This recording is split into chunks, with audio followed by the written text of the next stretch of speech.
आप सबको नमस्कार और आप सबको स्वागत है मेरा YouTube channel fast exam booster में। मैं आज एक नया वीडियो लाया हूँ जो कि स्टैटिक जीके का पर्सन है और उस टॉपिक का नाम है इंटरनेशनल बाउंड्रीज। और जो इस टॉपिक से जनरली कोई ना कोई एग्जाम में एक ना एक सवाल पूछा ही जाता है। इस टॉपिक से बहुत सारा सवाल आते हैं बहुत सारे एग्जाम में। जितना भी एग्जाम में जिसमें जनरल अवेयरनेस एक पार्ट है उसमें इससे भी एक सवाल आते हैं। ठीक है, तो चलते हैं हम। जो मैं आज जितना भी लिया हूँ कुछ इम्पोर्टेंट, मतलब जितना तो लाइन इंटरनेशनल बाउंड्रीज है सब तो हम नहीं ले सकते ना, और सब इम्पोर्टेंट है भी नहीं।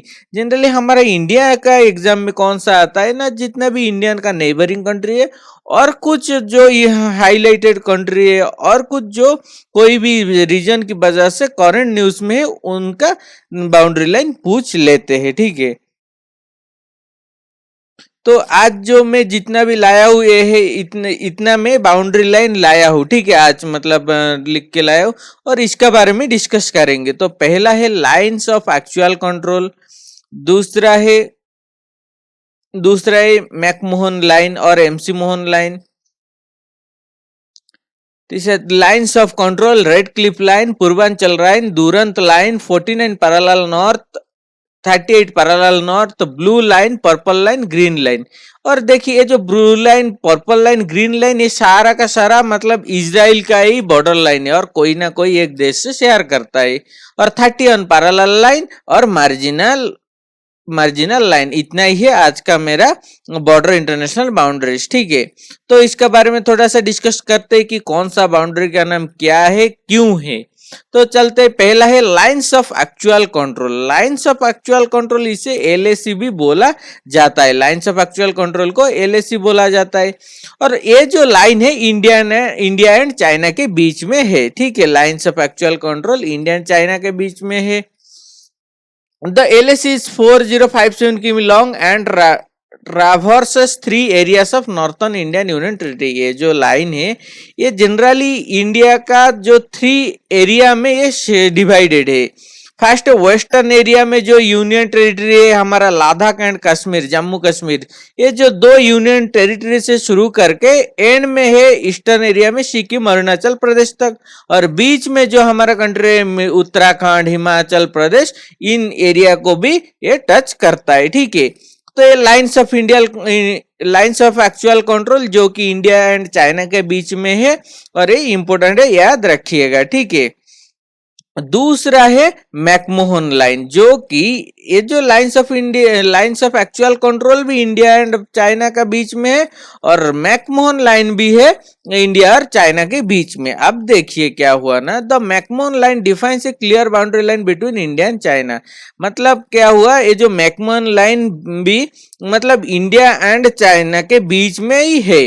और this line was determined by sir Henry McMahon. जो ये जो लाइन है इसकी लाइन को जिसने बनाया है और जिस एग्रीमेंट के तहत ये लाइन किया गया था वो बंदे थे सर हेनरी मैकमोहन, और इनके नाम ही से ये लाइन का नामित हुआ है McMahon line. The foreign secretary in the government of British India, मतलब जब ब्रिटिश गवर्नमेंट थे उसी वक्त इन्होंने ये लाइन ड्रॉ किए थे। ड्रॉ तो मतलब उनके ही एग्रीमेंट में ये पास हुआ था। The length of this line is 890 kilometre but China does not accept this. क्या हुआ ना, ये जो लेंथ है मैकमोहन लाइन का 890 किलोमीटर है और इसका पहले जो था लाइंस ऑफ एक्चुअल कंट्रोल, और इसके साथ अभी ये मैकमोहन लाइन भी मिल गया है। एक्चुअली ये होता यही है मैकमोहन लाइन। ठीक है, और बाकी इसके साथ यहाँ से लेके यहाँ तक जितना भी इंडिया के बॉर्डर के साथ टच हो रहा है वो सारा का सारा है लाइंस ऑफ एक्चुअल कंट्रोल। ठीक है, यहाँ पे देखिए चाइना के साथ क्या हुआ ना, हमारा इंडिया का बॉर्डर लग रहा है कौन सा, ये तवांग और अरुणाचल प्रदेश का एरिया ही है। और ये जो इस एरिया को ही ये बोला जाता है मैकमोहन लाइन। ठीक है, अब देखिए इसके साथ क्यों इंडिया जो चाइना है, चाइना क्यों इसको एक्सेप्ट नहीं करते कि ये जो एरिया है इंडिया का है, और इस लाइन को क्यों नहीं मानते? क्योंकि रीजन देखिए, शिमला ट्रीटी क्या है ना, इंडिया एंड तिब्बत के साथ 1914 में 1914 में इंडिया एंड तिब्बत के साथ इस ट्रीटी हुआ था, साइन हुआ था। लेकिन उस वक्त क्या हुआ था ना, तिब्बत एक इंडिपेंडेंट रीजन था, इंडिपेंडेंट कंट्री था, लेकिन उसको चाइना अपना एक कॉलोनियल मानता था, एक अपना अथॉरिटी मानता था और वो चाइना के कंट्रोल में ये मानता था। लेकिन उस वक्त तो ऐसा कुछ उनके ऊपर कंट्रोल नहीं था, एक इंडिपेंडेंट था। लेकिन क्या हुआ ना 1995 में, सॉरी 1950 में चाइना ने उस तिब्बत के ऊपर फुली ऑक्युपाई कर लिया था। जब फुली ऑक्युपाई किया है तो चाइना क्या क्लेम कर रहा है ना, जो तिब्बत तो हमारा कंट्रोल में था उस वक्त भी, अभी भी है, लेकिन उस वक्त नहीं था। लेकिन अब वो बोल रहा है कि हाँ हमारा कंट्रोल में था और हमें पूछे बगैर आपने कैसे लाइन बनाया, कैसे आपने इसको मतलब एग्रीमेंट पास किए, इसलिए हम इसको नहीं मानते। और अरुणाचल प्रदेश तिब्बत का एक हिस्सा है जो कि अभी हमारा है, लेकिन अरुणाचल प्रदेश के ऊपर पहले से ही हमारा इंडियन आर्मी था, इसलिए उसके अंदर घुस नहीं पाते। लेकिन चाइना दावी करता है कि ये अरुणाचल प्रदेश और उनका ही है, ठीक है। नेक्स्ट देखिए line of control. Line of control जो है ये इंडिया एंड पाकिस्तान का बीच में है, ठीक है। इंडिया एंड पाकिस्तान का बीच में, it is the border line of union territory Jammu and Kashmir. अभी क्या हुआ है ना, जो जम्मू एंड कश्मीर का जो यूनियन टेरिटरी है उसका साथ पाकिस्तान पंजाब का, पंजाब पाकिस्तान का, सॉरी पाकिस्तान का जो पंजाब स्टेट है, उस पंजाब स्टेट का जितना भी लाइन एरिया टच होता है उसी को ही लाइन ऑफ कंट्रोल बोला जाता है। It is the border line of union territory Jammu and Kashmir. The line of control is 740 किमी लॉन्ग, ठीक है। नेक्स्ट देखिए red Cliff line. Red Cliff line कौन सा है, इंडिया एंड पाकिस्तान और इंडिया एंड बांग्लादेश। एक्चुअली ये जो रेड क्लिफ लाइन है ना, रेड क्लिफ लाइन को 1947 में सार सिरिल रेड क्लिफ ने ड्रॉ किए थे। जब इंडिया इंडिपेंडेंट होगा तब क्या ना, इंडिया और पाकिस्तान दो हिस्से में बट गए थे और पाकिस्तान के ये जो हिस्सा है पाकिस्तान, उस तरफ पाकिस्तान के अंडर में जाता है और इसके साथ पाकिस्तान को ये भी एरिया जो अभी बांग्लादेश नाम से नामित है, ये भी एरिया पाकिस्तान को दे दिया गया था। इसलिए इसी एक वजह से कि ये बांग्लादेश भी इनको दिया था, पाकिस्तान भी इनको दिया गया था, इसलिए दो से ये जो रेड क्लिफ लाइन, एक रेड क्लिफ लाइन है लेकिन दो हिस्से में बटे हुए हैं, क्योंकि ये पाकिस्तान का मतलब जगह पहले माना था उनको ही दिया गया था, लेकिन उतना डेवलप नहीं है बांग्लादेश और कम्युनिकेशन में प्रॉब्लम हो रहा था, तो और इनके ऊपर बहुत अत्याचार हो रहा था क्योंकि वो जो थे उर्दू मुसलमान थे और बांग्लादेश में जो थे बंगाली मुसलमान थे, इसलिए इनका बीच में पड़ता नहीं है। तो 1971 में बांग्लादेश अलग हो गए, बांग्लादेश अलग होके एक नया देश बन गया है और जिसके लिए कि चाहे पाकिस्तान के साथ भी रेड क्लिफ लाइन ही है हमारा, अभी इंडिया और बांग्लादेश के बीच में भी वही same red Cliff line border है, ठीक है। नेक्स्ट देखिए पूर्वांचल लाइन। पूर्वांचल लाइन क्या है, द पूर्वांचल with 4096.1 किमी was the boundary demarcation line between India and Bangladesh. क्या होता है ना, ये जो पूर्वांचल लाइन को ही, पूर्वांचल लाइन को क्या बोला जाता है ना, इंडिया एंड बांग्लादेश का बीच का एक बॉर्डर लाइन बोला जाता है। और ये जो है Purvanchal line, India shares it's longest border with Bangladesh. ये भी सवाल आता है एग्जाम में कि इंडिया कौन सा देश के साथ अपना सबसे ज्यादा बॉर्डर शेयर कर रहा है ना, इंडिया जो देश है बांग्लादेश उसके साथ ही सबसे ज्यादा बॉर्डर शेयर करता है, नेक्स्ट चाइना के साथ, उसके थर्ड नंबर है पाकिस्तान के साथ, ठीक है। ये सवाल में आता है कि कौन सा देश के साथ सबसे ज्यादा बॉर्डर शेयर करता है इंडिया, वो है बांग्लादेश। नेक्स्ट है दुरंत लाइन। दुरंत लाइन क्या है, the Durand line is the international 2430 kilometre land border between Afghanistan and Pakistan in South Asia. जो अफगानिस्तान और पाकिस्तान का बीच में जो बाउंड्री लाइन है, यहाँ पे देखिए पश्तून पॉपुलेशन यहाँ पे जो है इनके ऊपर बहुत मतलब बुरे हालत में, बहुत आतंकी हमला होते हैं यहाँ पे। और ये जो इंडिया सॉरी ये पाकिस्तान और बांग्लादेश सॉरी अफगानिस्तान का बीच में ये जो बॉर्डर लाइन है इसे ही बोला जाता है दुरंत लाइन। और इनको कौन है ना, सर मोर्टिमर दुरंत और अब्दुल रहमान खान ने इस बॉर्डर लाइन को मतलब साइन करके रखे थे, ठीक है। नेक्स्ट है 49 पैरेलल नॉर्थ। देखिए 49 पैरेलल नॉर्थ क्या है ना, जो इक्वेटर से हमारा जो इक्वेटर है, इक्वेटर से नॉर्थ की ओर 49 डिग्री जाए, तो 49 डिग्री जाने से जो एरिया यूएस एंड कनाडा के बीच में पड़ता है 49 डिग्री लाइन में, उसी एरिया को ही बॉर्डर लाइन माना जाता है। वो जो बॉर्डर लाइन है वो यूएस और कनाडा का बीच में बॉर्डर लाइन है। और ये जो बॉर्डर लाइन कब मार्क किया गया था ना, 1818 में। तो ये बॉर्डर लाइन मार्क क्यों किए थे ना, एंग्लो अमेरिका वार के बाद। देखिए इंडिया सॉरी कनाडा और यूएसए के बीच में बहुत जंग चलता था उस वक्त, एंग्लो अमेरिका वार, ठीक है। ये दो वार चला था और थर्ड वार ना हो यूएसए और कनाडा के बीच में, इसलिए इस लाइन को मार्क करके रखे थे। और जो कनाडा जो 1812 से 1815 के बीच में, कनाडा भी एक ब्रिटिश का कॉलोनियल था, कॉलोनाइजेशन था, कॉलोनाइज ब्रिटिश का कंट्रोल में था कनाडा, ठीक है। और ये जो line medicine and magic line भी बोला जाता है। देखिए मेडिसिन एंड मैजिक लाइन क्यों बोला जाता है ना, इसको ये जो ब्रिटिश के साथ मतलब कनाडा के कंट्रोल, कनाडा जो ब्रिटिश के कंट्रोल में था, ब्रिटिश के साथ और यूएसए के साथ युद्ध होने के अलावा भी यूएस ट्रूप्स, यूएस आर्मी के साथ और नेटिव अमेरिकन के साथ भी लड़ाई होता था।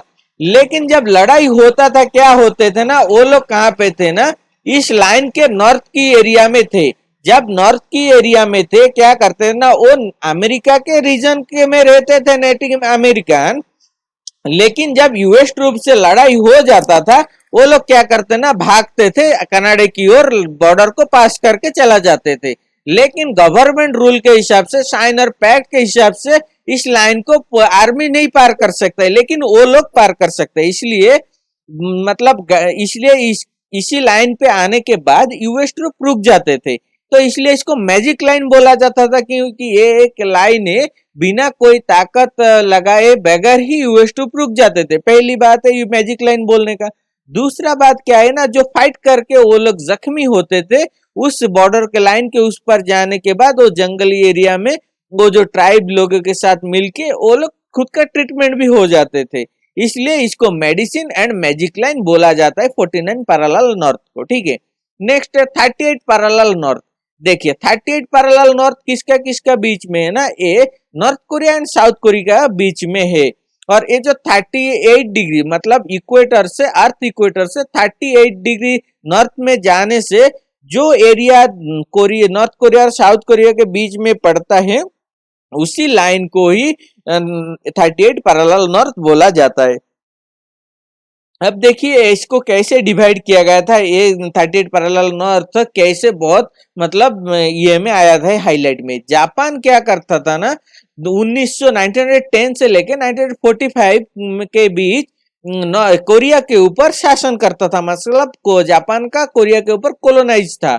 लेकिन क्या हुआ था ना, जब 1945 में सेकेंड वर्ल्ड वॉर खत्म हुआ है, सेकेंड वर्ल्ड वॉर खत्म होने का जब यूएसए ने हिरोशिमा नागासाकी के ऊपर दो बॉम्ब गिराए थे, लिटिल बॉय फैटमैन जब बॉम्ब गिराए थे, कुछ नहीं बचा था जापान का, वो इस दो एरिया में कुछ नहीं बचा था और उनका हालत बहुत खराब हो गया। बहुत खराब होने से क्या हुआ ना, उन्होंने कोरिया के रीजन को छोड़ दिया, इंडिपेंडेंट कर दिया। लेकिन इंडिपेंडेंट करने के बाद क्या हुआ ना, सोवियत यूनियन और अमेरिका बहुत पावरफुल था। तो 1948 को सोवियत यूनियन और अमेरिका ने इसको अपना कंट्रोल में लेके, सॉरी 1945 के बाद से कंट्रोल में ले लिए थे। लेकिन 1948 में क्या किए थे ना, इन्होंने एक बाउंड्री लाइन मार्क किए थे और साइन पैक्ट किए थे कि कोई इस तरफ से उस तरफ से नहीं जाएगा और उस तरफ से इस तरफ नहीं जाएगा। मतलब नॉर्थ कोरिया से साउथ कोरिया कोई नहीं जाएगा, साउथ कोरिया से नॉर्थ कोरिया कोई नहीं जाएगा और कोई अटैक भी नहीं करेगा। अगर करेगा तो ये लॉ का मतलब उल्लंघन होगा। लेकिन क्या हुआ था ना, 1950 में क्या किए थे ना, नॉर्थ कोरिया ने, जिसका कि अभी जो तानाशाही किंग है, जो प्रेसिडेंट है किम जोंग, उनका ही देश नॉर्थ कोरिया ने क्या किया था 1950 में, साउथ कोरिया को अटैक करके उसको इन्वेड करना शुरू कर दिए थे। लेकिन इसी बात पता चला किसको, अमेरिका को, यूएसए को जब पता चला, यूएसए ने मतलब बोले कि हमने तो ऑलरेडी साइन पैक्ट करके दिए थे कि वो कोई किसी को अटैक नहीं करेगा, नॉर्थ कोरिया का साउथ कोरिया को, ना साउथ कोरिया नॉर्थ कोरिया को। तब यूएसए ने क्या किया ना, नॉर्थ कोरिया अटैक किया, इसलिए नॉर्थ कोरिया को रोकने के लिए यूएसए ने अपना खुद का आर्मी ट्रूप भेज दिए थे। आर्मी ट्रूप भेज के क्या किया था, नॉर्थ कोरिया को हरा के साउथ कोरिया को शेप किया और नॉर्थ कोरिया साउथ कोरिया के बीच में 38 पैरेलल लाइन को और भी स्ट्रॉन्ग कर दिया, इसलिए नॉर्थ कोरिया उस पर जा नहीं पाता था। इसी वजह से कि नॉर्थ कोरिया ने बहुत जंग लड़े थे, बहुत खर्च किए थे, फिर भी अमेरिका से ने आके साउथ कोरिया को ऊपर से उनका कंट्रोल छीन लिया और साउथ कोरिया को इंडिपेंडेंट कर दिया। इसी गुस्से के वजह से अभी भी नॉर्थ कोरिया और अमेरिका के साथ नहीं पड़ता है, ठीक है।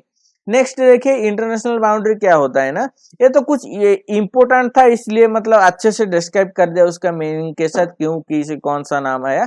ये जो बाकी कुछ इम्पोर्टेंट ये बता देता हूँ। देखिए 3 कलर लाइन है, blue line, purple line, green line. जो blue line, purple line, green line है किसका, इजराइल का बाउंड्री लाइन है, ठीक है। किसका साथ है, ब्लू लाइन है लेबनान के साथ, पर्पल लाइन है सीरिया के साथ, और जो ग्रीन लाइन है ग्रीन लाइन है it's neighbour country Egypt, Jordan, Syria and Lebanon के साथ। और 31 पैरेलल किसके किसके बीच में, इराक ईरान के बीच में है। और मार्जिनल लाइन किसके किसके बीच में है, रशिया और फिनलैंड के बीच में। ये जनरली इंपोर्टेंट है, लेकिन ये एसएससी में वो जो पहले का मतलब जो पूरा डिस्क्राइब किया उसमें से आ जाता है। तो अगर आपका वीडियो अगर आपको मेरा वीडियो अच्छा लगे तो प्लीज लाइक करिए, शेयर करें, सब्सक्राइब करिए। Thanks for watching.